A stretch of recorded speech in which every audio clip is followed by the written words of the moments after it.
First at 5, an exclusive look at the risk of riding scooters. Before the city's release, we've got the results of a government study on Austin injuries. The Centers for Disease Control and Prevention followed scooter riders in the city over a 3-month-long period. Researchers found that 20% of injured riders ended up in the hospital. Almost half suffered a head injury. KXAN investigator Kevin Clark live in West Campus. And Kevin, the study says many of these cases could have been prevented.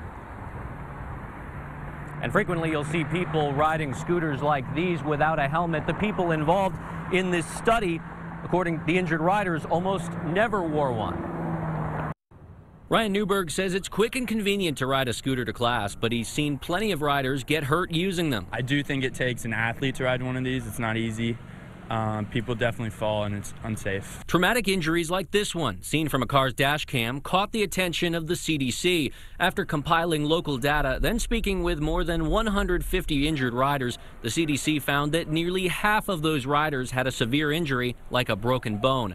45% had head injuries, 27% had upper body fractures, and 12% had lower body fractures. We've seen some people who were a college student one day and were a nursing home resident the next day. Dr. Christopher Zibel says Del Seton Medical Center generally sees one rider per shift injured badly enough to need emergency room care. That's about 10 per day. Often the cause of the injury is as simple as the rider hitting a pothole. Typically they're going 15 or 20 miles an hour when that happens, and they become a forward projectile. The CDC says most of the scooter-related injuries studied had preventable risk factors, such as lack of helmet use. According to the report, less than 1% of injured riders said they wore a helmet. I don't consider wearing a helmet just because I do it to get to class in 5 minutes. If I were going on a long ride for 30 minutes, sure.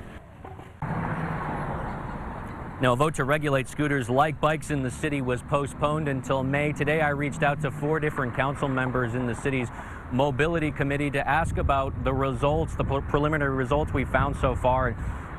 They were not able to offer comment at this time. Kevin Clark, KXAN News.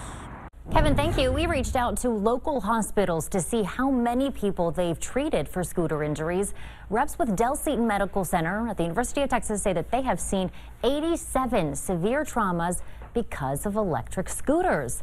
That's from September of last year to just last Wednesday.